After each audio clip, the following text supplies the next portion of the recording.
Pemirsa, sekarang saya berada di Petilasan Syekh Magelung Sakti di Karangkendal, Cirebon, dan nampaknya saya sekarang ada di dalam Petilasan Syekh Magelung Sakti.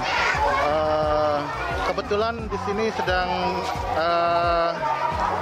ada acara, yaitu mermul atau unjungan Syekh Magelung Sakti.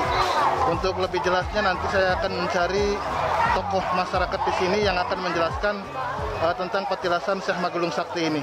Baik, pemirsa, ayo kita cari tokoh masyarakat tersebut.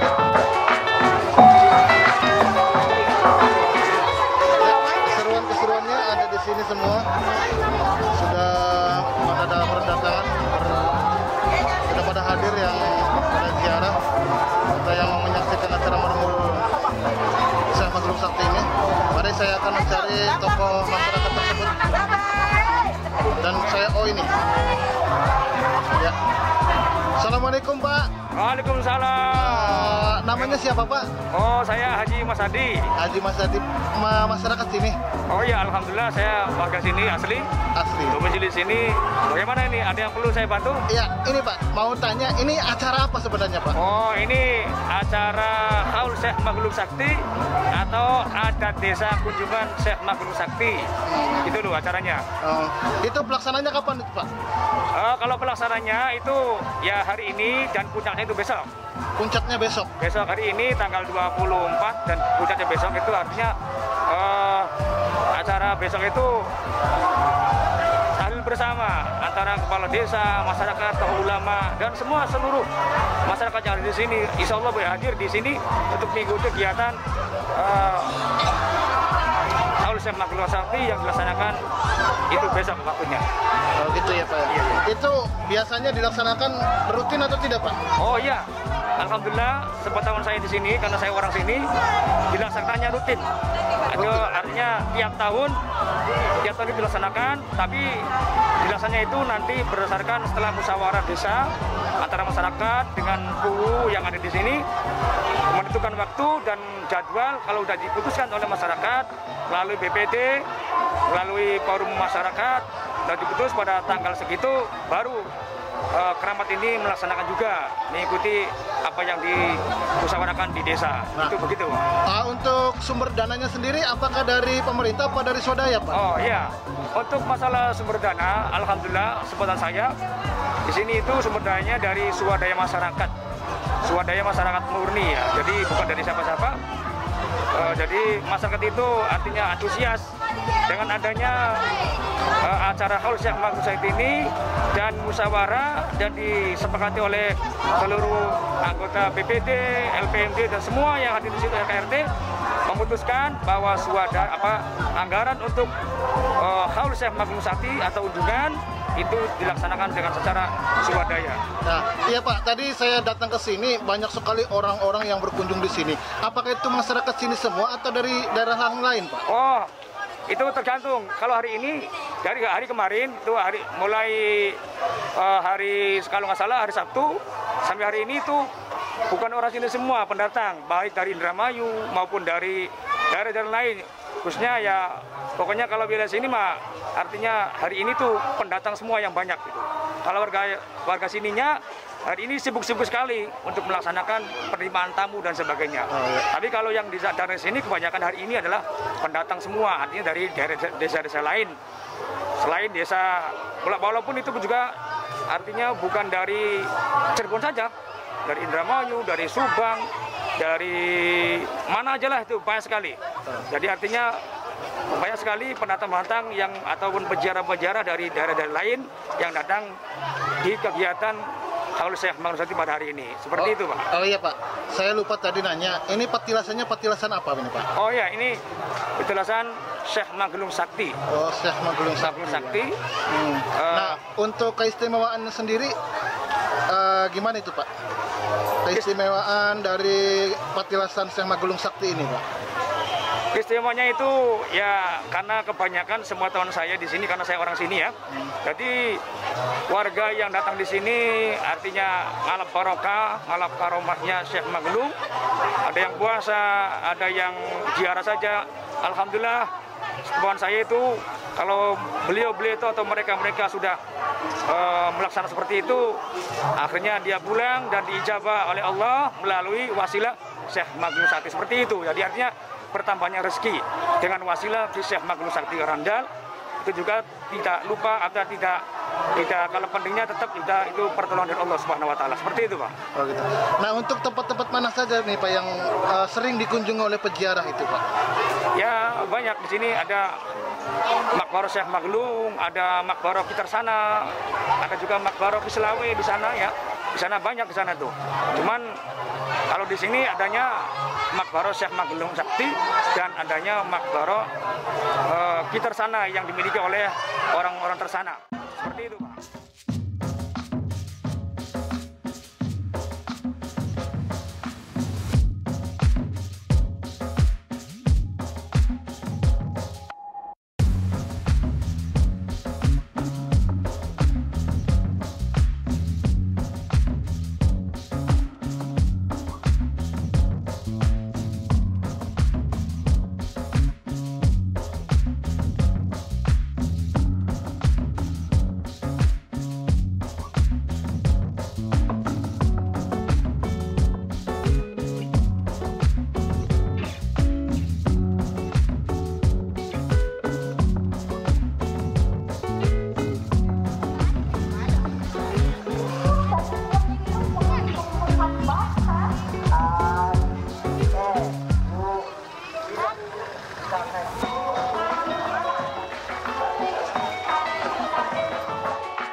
Ini apa Pak? Tempat apa Pak? Ini Padasan Keramat.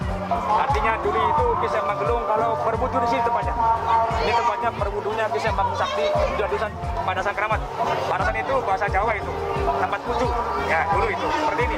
Dan sekarang banyak masyarakat yang antusias yang minta barokah, minta karomat Syekh Magelung di Padasan itu buat yang lainnya seperti itu Pak. Ya. Yang lainnya Pak? Ini namanya sumur pusar bumi. Sumur pusar bumi. Ini digunakan oleh Syekh Magelung selama beliau berada di sini untuk mandi, untuk minum dan sebagainya. Tapi di sini sumurnya itu merasakan artinya asin. Asin itu berarti asin. Ya. Asin itu artinya apa ya? Asin bener Pak. Ya asin. Asinnya itu bukan seperti asin biasa, tapi asinnya lekeh gitu loh. Asin lekeh. Jadi kalau diminum rasanya pahit. Seperti itu Pak. Tapi ada mitosnya nggak ini Pak? Ya ada sedikit mitos, tapi itu jangan jangan menjadi apa namanya keyakinan lah. Tapi ada mitosnya. Mitos ini itu sepengetahuan saya, mitos ini kalau ada orang yang minum air di sini dan air itu merasakan dingin, artinya bukan asin. Biasanya dia itu yang minum tadi ya katanya cepat pulang ke rahmatullah seperti itu Pak. Begitu. Iya. Ini sumurnya berarti apa ya? Di dalam ini ya Pak? Ya, di dalam. Ya, sekarang masyarakat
sedikit akan menyampaikan tentang sejarah Karangandal sekaligus terjadinya adanya hal Syekh Maglum Sakti atau anak desa. Syekh Maglum Sakti nama lainnya adalah Rema Gedung atau Syekh Syarif Sam, Syekh Wilayatullah Parasoka, Pangeran Banakuling. Beliau adalah putra Maulana Abdurrahman Rumi. Berdasarkan buku sejarah Cirebon karya Pangeran Sulaiman Sudraningrat, terbitan Balai Pustaka pada halaman 27 dan 28, Syekh Maglum Sakti masih keturunan langsung dari Nabi Muhammad SAW, yakni nasab yang ke-23. Jadi nasabnya sebagai berikut: yang pertama Siti Fatimah, turun lagi yang kedua Husain As-Sabti, turun lagi yang ketiga Zainal Abidin, turun lagi yang keempat Muhammad Al-Baqir, turun lagi yang kelima Al-Jabat Sodik, turun yang enam Qasim Al-Kamil, turun yang ketujuh Muhammad Al-Gaib, Muhammad An-Nagib, turun yang ke-8 Isa Al-Basri, turun yang ke-9 Ahmad Al-Mujahajir, turun yang 10 Ubaidillah, turun yang 11 Muhammad, turun yang 12 Alwi, turun 13 Ali Al-Ghazan, turun yang 14 Muhammad, turun 15 Alwi Amir Paki, turun 16 Abdul Malik, turun 17 Abdullah Kan Nurdin, turun 18 Al-Amir Ahmad Syekh Jaluddin, turun 19 Jamaluddin Al-Husain, turun 20 Barkat Jainal Alim, turun 21 Ahmad Jainal Alim, turun 22 Abdurrahman Rumi, dan yang terakhir turun yang 23 Syarif Sam Syekh Maglum Sakti. Berbicara tentang Syekh Maglum Sakti, kita tidak lepas berpihak Bu Selawe. Bu Selawe inilah sesepuh pertama Pedukuhan Karangandal yang mendapat anugerah dari Mbah Bu Cirebon, yaitu berupa bareng atau gong kecil. Bareng ini terdiri dari laki-laki dan perempuan. Disimpan dan dirawat oleh kubu kepala desa yang sedang memimpin pemerintahan desa pada saat itu. Dan sampai saat sekarang, sebelum Buyut Selawe di Karangandal ada Buyut Menir. Beliau masih menganut agama leluhur. Adapun Buyut Selawe nama aslinya Ki Tarsiman. Beliau bersama istrinya yang bernama Nyi Sekar Kedaton. Putri Sunan Kedaton berasal dari kawasan timur. Dikenal sebagai Buyut Selawe karena memiliki keturunan yang signifikan sebanyak 24 maksudnya. Ditambah kerbau bule yang menyusul pada Nyi Selawe, Nyi Sekar Kedaton, jadi berjumlah 25 atau Selawe. Selanjutnya Bu Selawe ini menurunkan para ngabei. Para ngabei ini sebagai pemimpin setempat atau kepala pemerintahan. Yang dikenal sebagai ngabei pertama adalah ngabei Banjar Belitan. Urutan para kubu desa Karangandal Kecamatan Kapetakan, Kabupaten Cirebon. Yang pertama yaitu Bapak Kubu Karpan. Yang kedua Bapak Kubu Karsiwan. Yang ketiga Bapak Kubu Katren. Yang keempat Bapak Kubu Karipin. Yang kelima Bapak Kubu Karpinga. Dan yang keenam Bapak Kubu Karpan. Yang ketujuh Bapak Kubu Kasa. Yang ke-8 Bapak Kubu Salam. Yang ke-9 Bapak Kubu Kamil. Yang ke-11 Bapak Kubu Saripa. Yang ke-11 Bapak Kubu Resa. Yang ke-12 Bapak Kubu Wasti. Yang ke-13 Bapak Kubu Tarma. 14 Bapak Kubu Ahmad. 15 Bapak Kubu Haji Gani. 16 Bapak Kubu Sleman. 17 Bapak Kubu Sujina. 18 Kubu Sarpa. 19 Kubu Tohir. 20 Bapak Kubu Abbas. 21 Carian. 22 Saman. 23 Kubu Samsuri. 24 Kubu Abdurrahman. 25 Kubu Darsa atau Sapia. 26 Kubu Kariri. 27 Kubu Haji Ali Jadia. 28 Dr. Nasuhana. 29 Kubu Haji Amsori. 30 Kubu Hajarja. Dan 31 Kubu Kastu sampai dengan sekarang. Dan nama-nama kubu tadi yaitu awal mulanya adalah Ki Gede, Krayunan, Ki Bu Selawe, Ngabei, Ki Banjar Belitan, Ngabei, Ki Surabakti.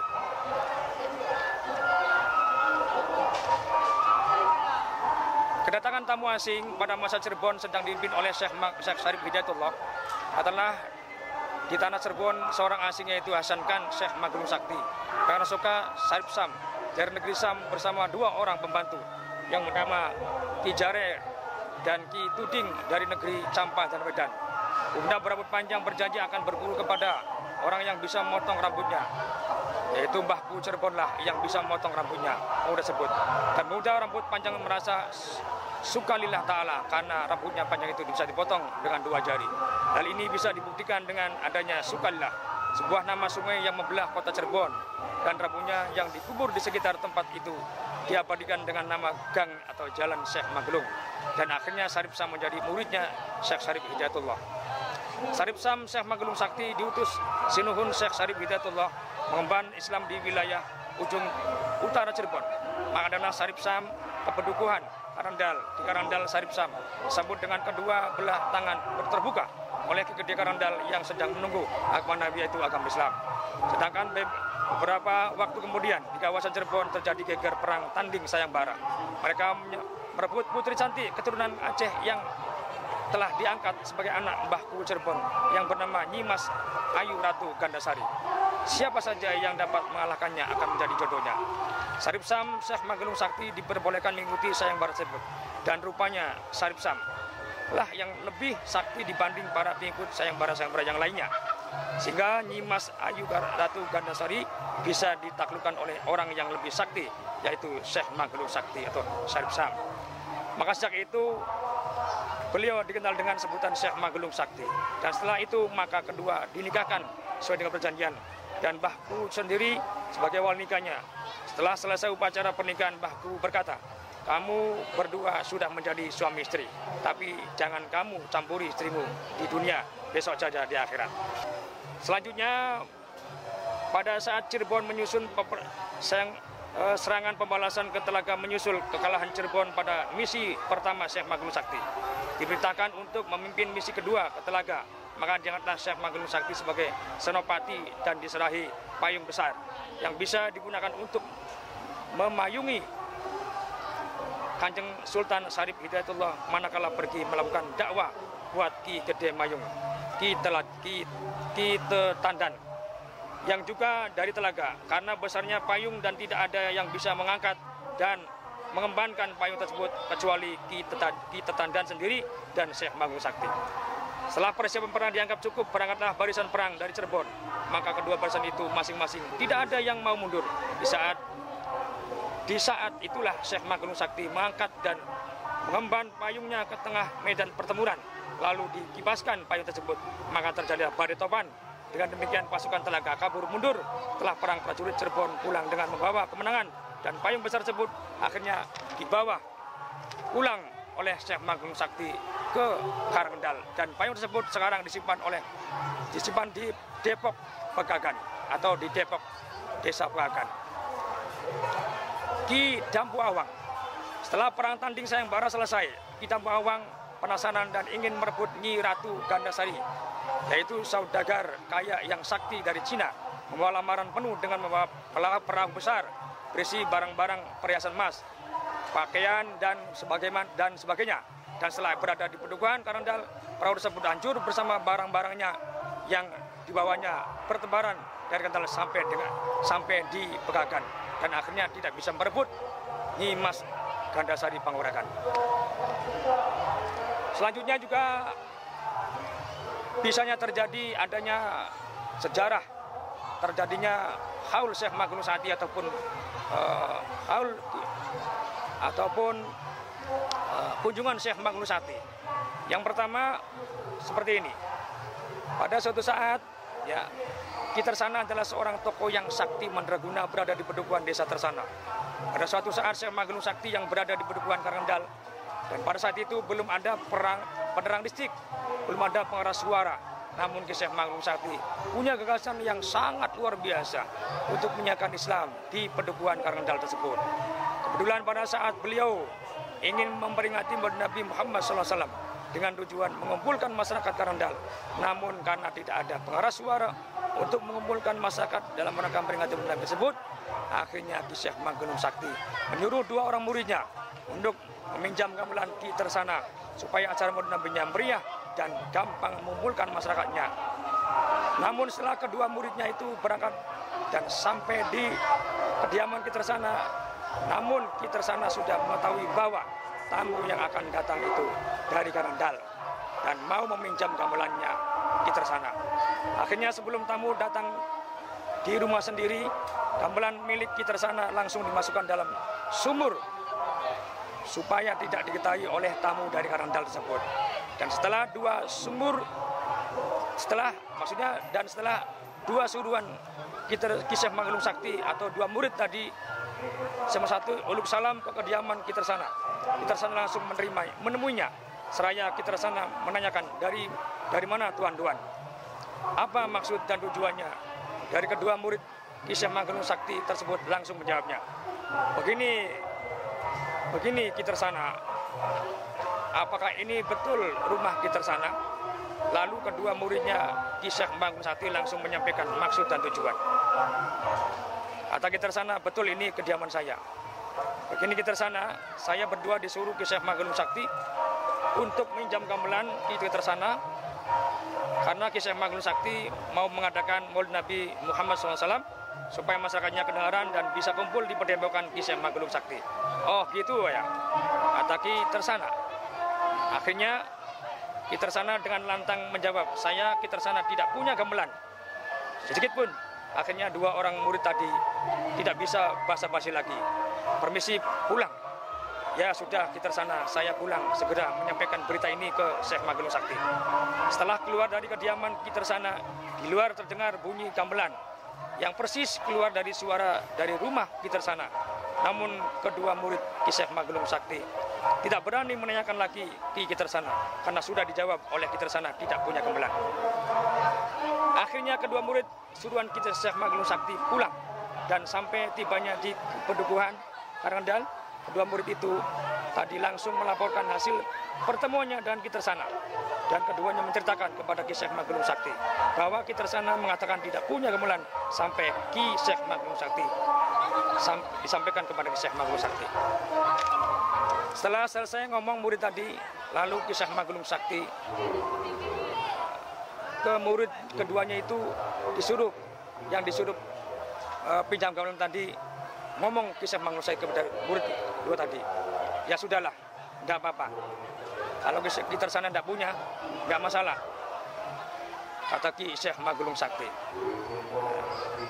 Lama kemudian, ya, sebelum sampai gamelan tadi di Kisah Magelung, Kitersana setelah tamu tadi keluar, pulang, lalu mau mengambil gamelan yang dimasukkan ke sumur tadi. Dan gamelan tadi dilihat tidak ada di sumur. Lalu Kitersana marah dan bergegas untuk datang ke Karangandal, meminta pertanggungjawaban Kisah Magelung Sakti. Gamelannya dibawa tanpa izin dirinya. Di perjalanan Kitersana dihadang oleh Ki Ujung Anom yang sakti dan juga punya taklukan makhluk halus.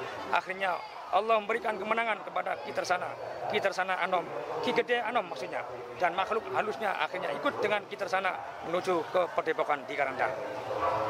Kemudian acara Maulid Nabi di Padepokan Kisah Magelung Sakti Karangandal akhirnya dimulai dan gamelan tadi ditabuh sehingga sebagian besar masyarakat Karangandal antusias kaget ingin melihat ada suara apa, dan akhirnya masyarakat berduyun-duyun mendatangi sumber suara tadi. Dan pusat suara ternyata berada di Padepokan Kisah Magelung Sakti.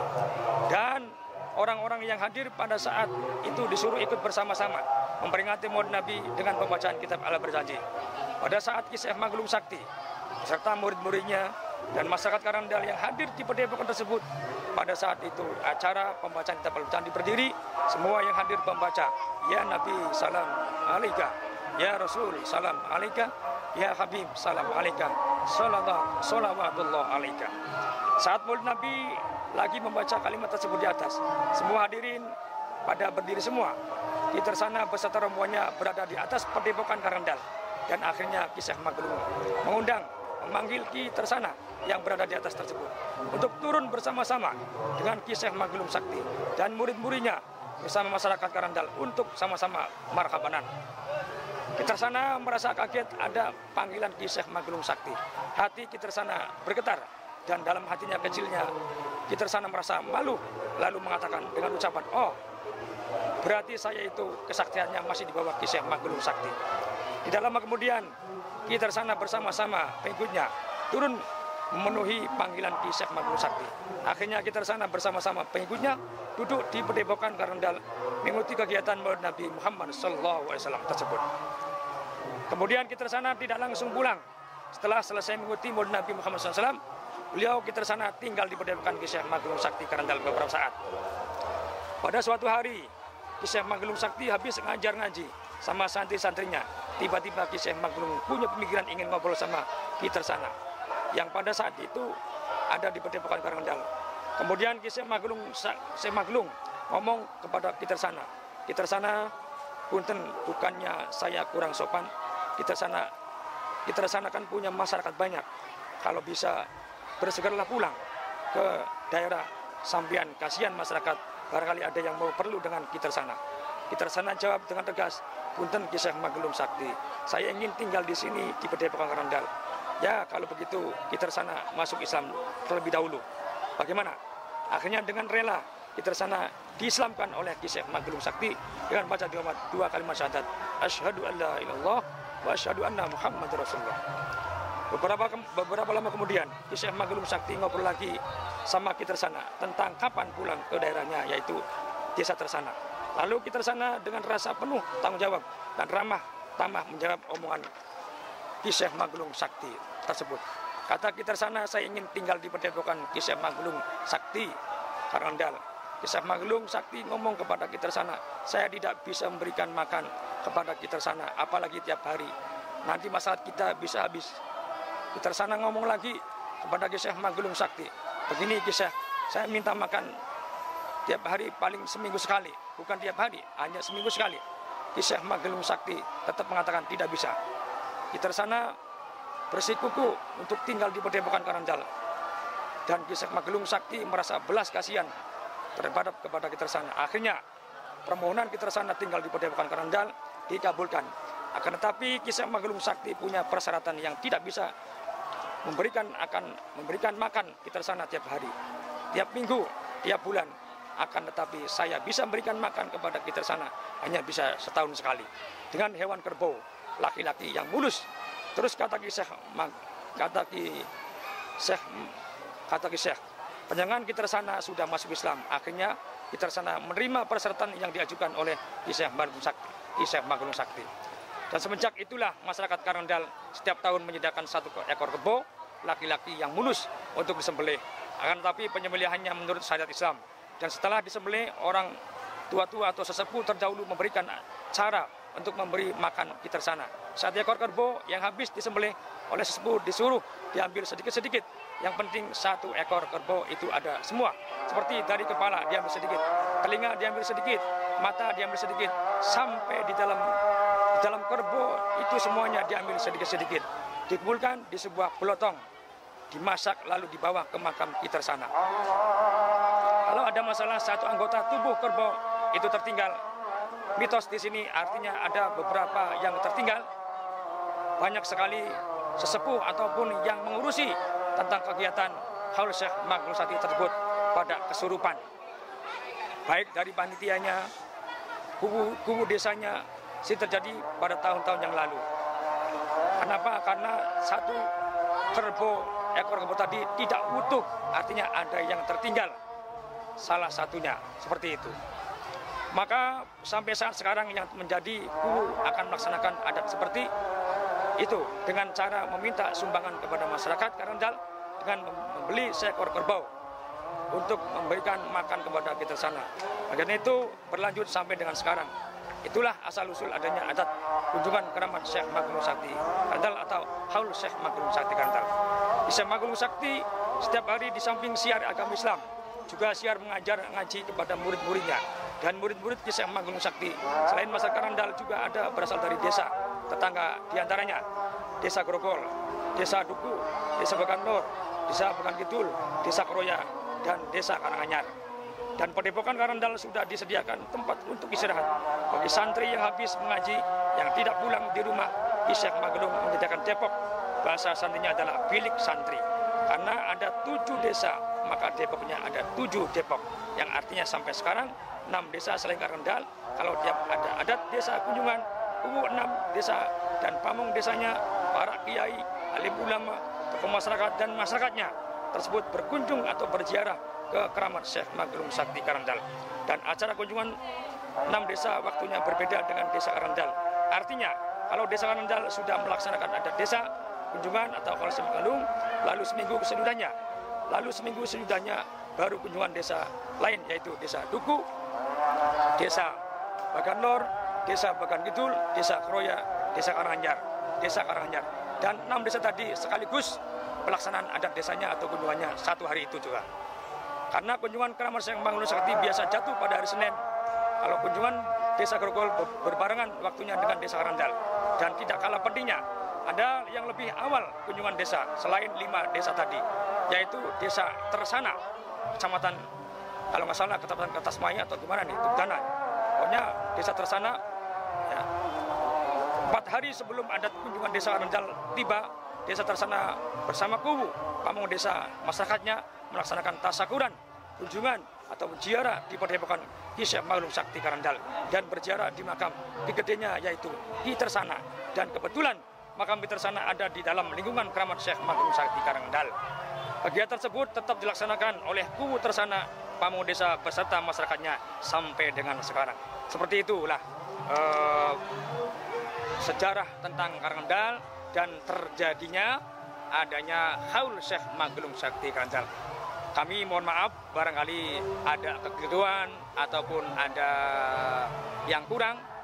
Kami mohon masukan yang sebaik-baiknya. Ataupun saya juga menerima masukan-masukan yang lain, barangkali ada sesepuh-sesepuh kita yang belum cocok dengan cerita ini. Saya sekali lagi, saya juga sebagai Mas Karanganyar, mohon maaf dan mohon masukan untuk kebaikan ke depan. Terima kasih. Itu saja barangkali yang dapat kami sampaikan. Mohon maaf. Dan saya akhiri, Assalamualaikum warahmatullahi wabarakatuh.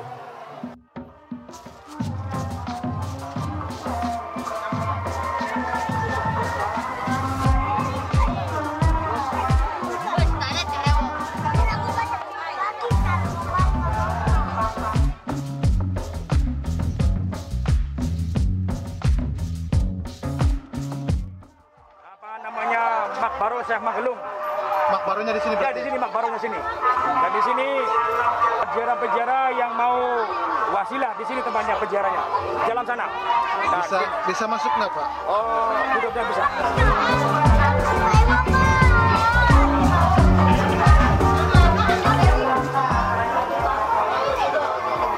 Ini yang saudara-saudara dari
orang Kroya berguru di Syekh Manggulung dan ngaji di sini, makanya ada tempat Depok Kroya. Di Depok itu bahasa aslinya, kalau bahasa sekarang itu milik di pesantren.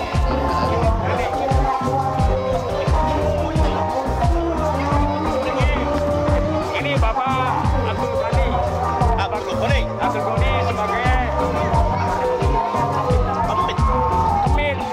pembantu juru kunci Syekh Manggulung. Ini bapaknya